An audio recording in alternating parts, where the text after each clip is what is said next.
Now, the last teaching we stopped bang in the middle of a thought. So we are going to read Colossians chapter 1, and we're going to read verses 14 to 17. In whom we have redemption through his blood, that is our Lord Jesus Christ, even the forgiveness of sins, who is the image of the invisible God, the firstborn of every creature, for by him were all things created that are in heaven and that are in the earth, visible and invisible, whether they be thrones or dominions or principalities or powers, all things were created by him and for him, and he is before all things, and by him all things consist. We have seen that the serpent in our story is a mouthpiece of Satan, and what we saw the serpent say and what we saw the serpent do was actually mirroring the Satan. That we saw that Satan was one of the angels created by God, and we saw that the creation of angel is connected somehow to the creation of the physical things, as we read it in Genesis chapter 1 and Genesis chapter 2. And what we are trying to establish is the fact that angels have their place in the universe that God created in Genesis. Now, that was what we were trying to look at. So yes, Genesis recorded for us the creation of the visible world. But what we read in Colossians chapter 1 is that the Lord Jesus, because God created all things by him, the Lord Jesus did not just create the visible world, he also created the invisible world. That invisible world included angels. Now, we are not told how and when the invisible world was created, but we were told that the invisible world was created. There is a world invisible. And we need to understand that there's an invisible world. The whole world that we have to deal with as a Christian, talking about God, Jesus, the Holy Spirit, the angels, Satan, demons, heaven and hell, these are invisible things, okay? Now, obviously, we are living in the physical world, but there's something about us that belongs to that invisible world. Our soul, our spirit belongs to that invisible world. So, and the Bible tells us, as we read it in that Colossians chapter 1, verses 14 to 17, that actually the Lord Jesus created everything in heaven and on earth, both visible and invisible, whether they be thrones, dominions, principalities, or powers. And that is talking about the angelic realm. And we've seen from Isaiah 14 and Ezekiel chapter 28, we know Satan was created. So in summary, God created human. The serpent came and tempted them to rebel. The serpent is identified as representing Satan. Satan was an angel and he was created by God. So what I want to do in continuing our teaching today is to actually take a closer look at angels in the Bible. Obviously, we are doing that because now we know that Satan was created an angel, a good angel, but he was created as an angel. Okay, and that is why we actually want to spend a little bit of time to look at angels in the Bible as it relates to our teaching in the beginning. Because at the beginning, when we started, we saw God, we saw human. We saw serpent, and we saw the fact that serpent mirrors Satan. But who was Satan? He was an angel. A fallen angel, yes, but an angel yet the same. So we are going to do this study about angel and see whether that can throw a little bit of light for us concerning Satan. Let's read Ezekiel chapter 28 once again, but this time we start from the second half, 13 to 15. The workmanship of thy tabret and of thy pipes was prepared in the day that thou was created. Thou was the anointed cherub that covering, and I have set thee so. Thou was upon the holy mountain of God. Thou hast walked up and down in the midst of the stones of fire. Thou was perfect in thy ways from the day that thou was created till iniquity was found in thee. You can see the emphasis there, in the day that thou was created. And God said, I have set thee so. This is the way that God created him. Angels, including Satan, were created by God. God created them, okay? And that included Satan. That included Michael. That included Gabriel. Angels are not eternal. Angels were created. They were part of the invisible world that were created by the Lord Jesus Christ. Angels are not God's contemporary, no.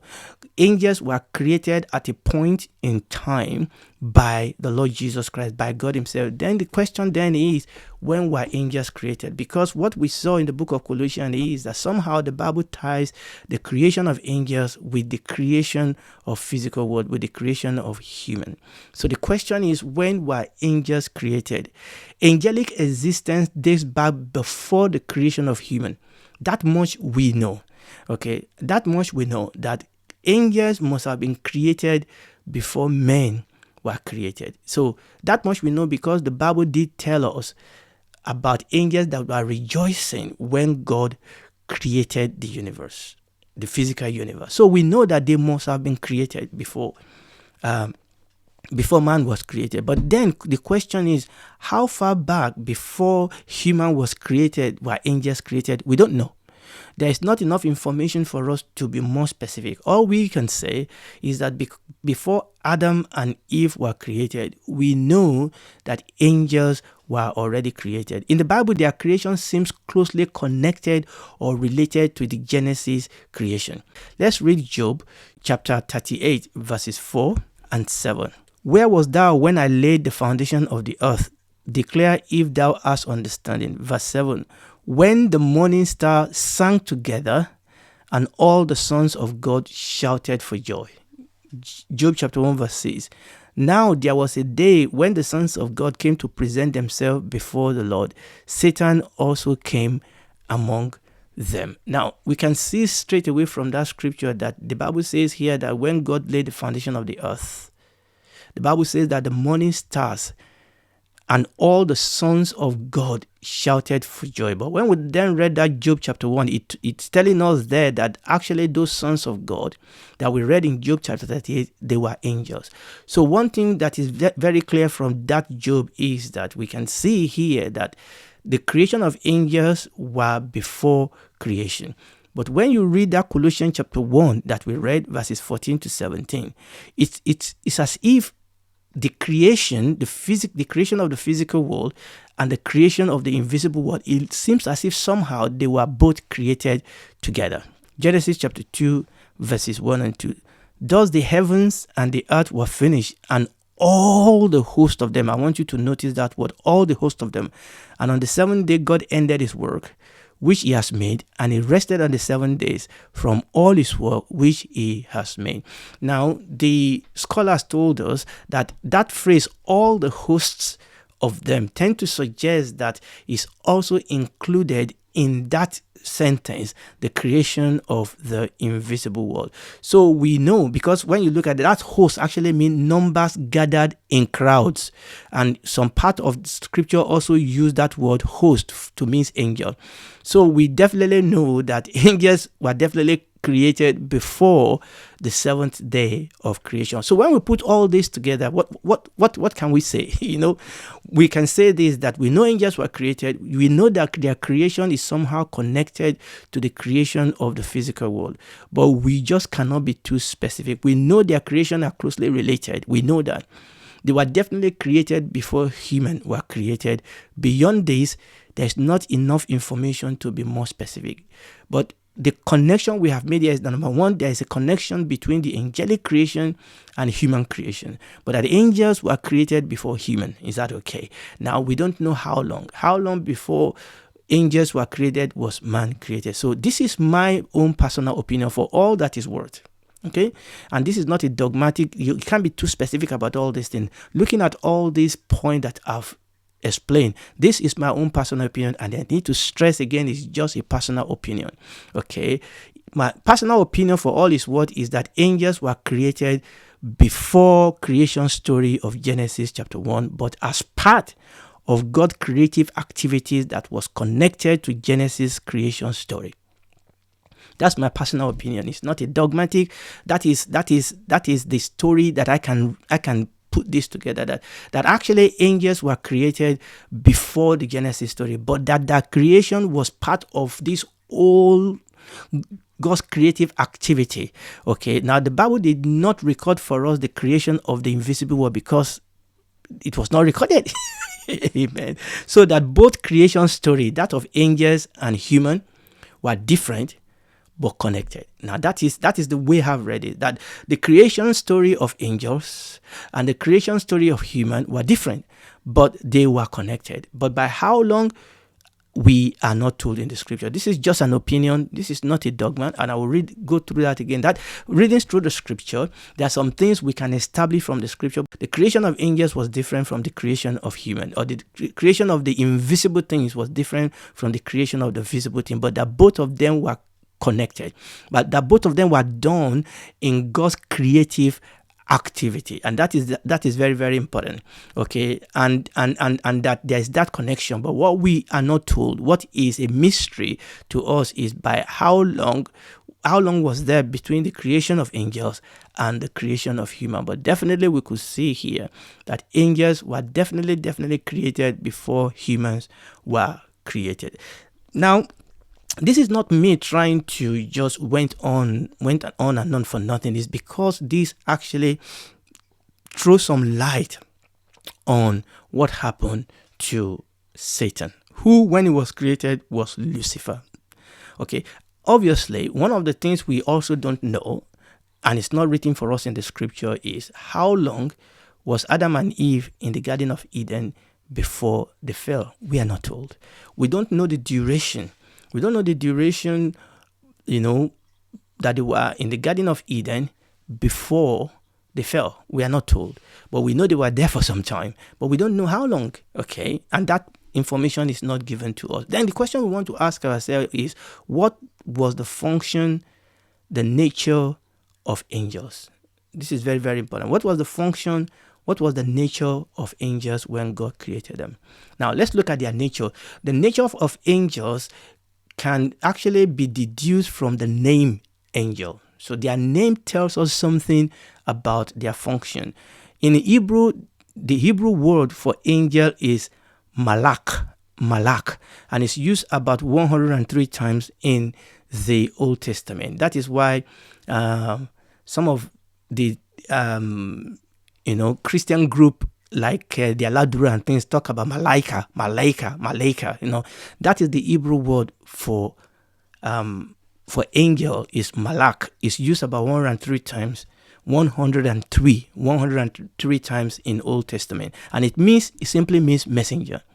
That is what angels are, messenger. An angel is an heavenly messenger that is sent from God. That is what their name means. Few times used of earthly messenger. So sometimes that word angel is also used sometimes for earthly messengers. So the Bible talks about a prophet. When you read Haggai chapter 1 verse 13, the Bible talks about the prophet being a messenger. So few times in the scripture, that word is also used for human messenger, but primarily angels are messenger. That is what their names means in English. In Greek, which is where it is the Greek that we use and call angel. The Greek word for angel is angelos, okay?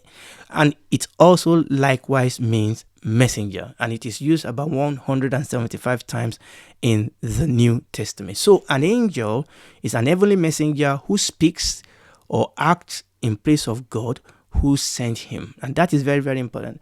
An angel is a messenger who speaks or acts in place of God who sent him. And this is very, very important. Also in New Testament, the term angel is also used for human few times, about 6 times in the New Testament.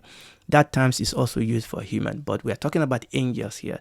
So angels are messengers. So we know that is their function. Their function, we see that in their name.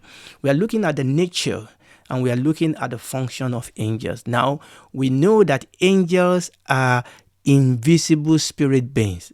Angels are invisible spirit beings. Let's read Hebrews chapter 1 verse 7.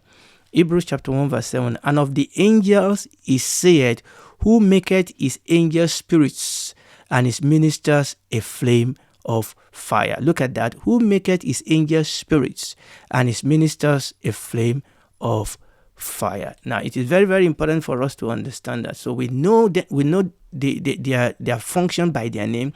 Now we are looking at their nature. So angels are invisible beings. They don't have bodies. Okay, that is very, very important.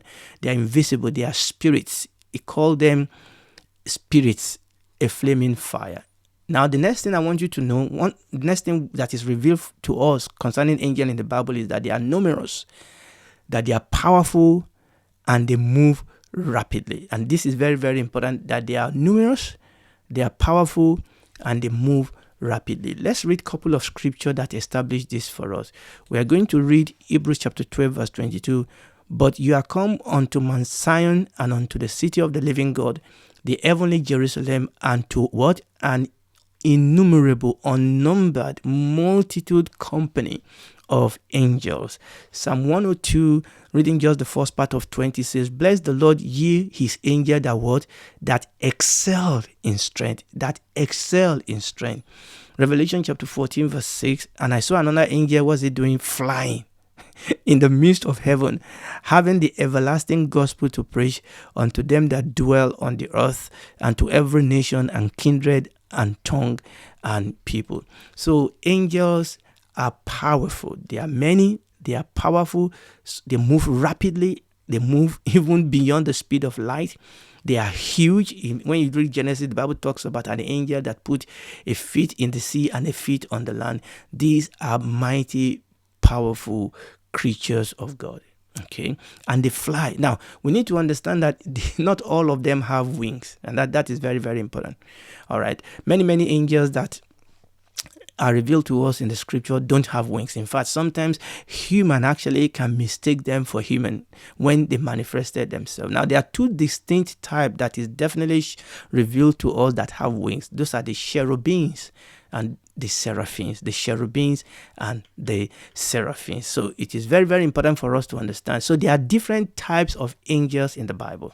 All right. So we have the seraphim, and these usually have wings. And we see the seraphim, they are only found in the book of Isaiah. Seraphim means fiery or burning ones. Fiery or burning ones. So when you read Isaiah chapter 6, verse 2, verse 3, verse 6, there it talks about seraphim. These angels, they are noted for having 6 wings, and they are only found in Isaiah. So that is one class of angels we read in the scripture, the seraphim. Then we also read in the scripture about the cherubims. Ezekiel chapter 10, verses 20 and 21.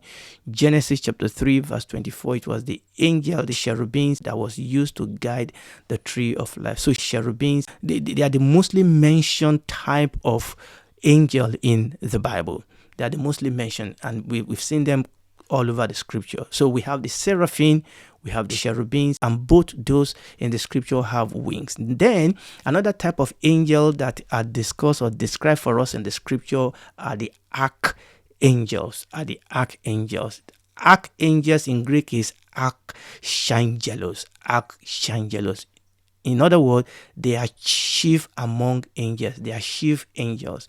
So we have multitude of angels, but we have archangels. There's only Michael that is directly called archangel in the Bible. But when we look at the function of Gabriel in the scripture, even though the Bible did not directly call Gabriel an archangel, but when we look at his work in the Bible, most Christians consider Gabriel to be an archangel. Now, Michael, the archangel, is the warrior angel. So we are talking about the archangel. They are the chief among the angels. So Michael is the warrior angel, and we see that all over the scripture. In Daniel, in the book of Revelation, we see that Gabriel is the chief messenger angel. You remember when the Lord Jesus was going to be born, it was Gabriel that was sent. Okay, so he is the chief messenger angel. Praise the Lord. So what was their function? I'm talking about the angels now.